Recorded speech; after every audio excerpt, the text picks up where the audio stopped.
So COVID survivor appears to be the norm rather than the exception, and if you're Indian, there's a bloody good chance that you've had an encounter with COVID. In any case, you're done with it and you want to get some normalcy back in your life. You want to get back to working out. Yet, you're plagued by chronic fatigue, loss of stamina, and just a general feeling of suckiness. Please understand that your body has gone through immense stress and that you have to be cautious while adding another stressor like exercise. We are going to lay out a progressive training protocol for people recovering from COVID so that they can get back in their best shape at minimal risk. Please note that this advice will apply to those people who have tested negative, rested for the appropriate amount of time, and ideally have got the thumbs up from their doctor to start exercising again. For more guidance on this, please refer to my other video on the topic.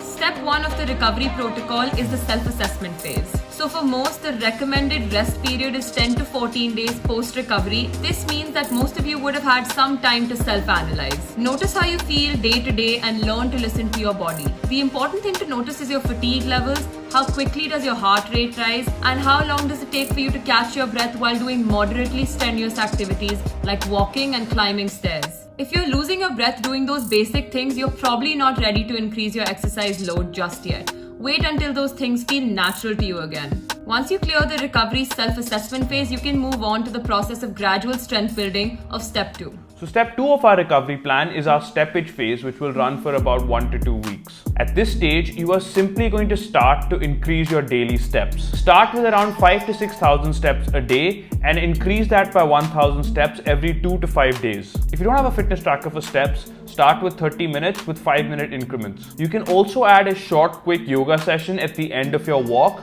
or just do an hour-long yoga session. Make sure you stick to lighter forms of yoga such as hatha yoga or restorative yoga. Once you have worked your way up to 12,000 steps or 60 minutes of walking at a decent pace, then you can move to step 3. Step 3 is our deload, reload resistance training phase. In this phase, you will gradually include weight training.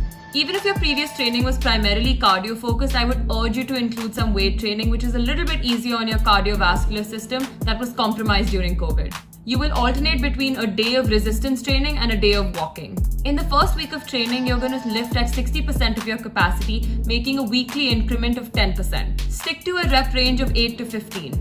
A sample week 1, if you did 100 kgs of deadlift for 8 to 12 reps, go to 60 kgs of deadlift for 8 to 12 reps. If you do body weight training, reduce your reps to 60%. So if you did 10 push-ups, make it 6 push-ups. A few more things to keep in mind. Avoid doing intense supersets or circuit training. Allow your body a minimum of 1 to 2 minutes to recover between sets at the bare minimum. Finally, we'll enter step 4, which is our cardio phase. Now I know some gym bros are probably thinking, oh, I never did cardio, so I can skip on this phase. I reckon it's worth going through this cardio phase to rebuild any heart or lung capacity that you may have lost due to COVID, because we know that this disease most commonly affects these organs. So for the cardio phase, I would stick to short to medium duration, low intensity, steady state cardio.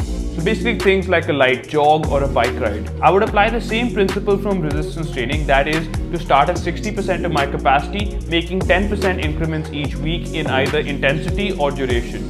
After 2 to 3 weeks of this low intensity cardio, you can then start to stretch the limits of your cardiovascular system by starting to introduce some high intensity interval training. Please be absolutely certain that you are fine before engaging in this form of exercise. Make sure you do a thorough self-assessment, and if you can, run it by a doctor. Start with shorter, less intense HIIT circuits and then gradually work your way up. So the time period for each phase is subject to change based on self-assessment. The phase can be extended if you feel that your body is not yet ready, or even shortened if you feel completely fine. Listen to your body, but make sure you're being honest with yourself. Don't let your cognitive bias towards wanting to train lead you into exercising too hard, too early.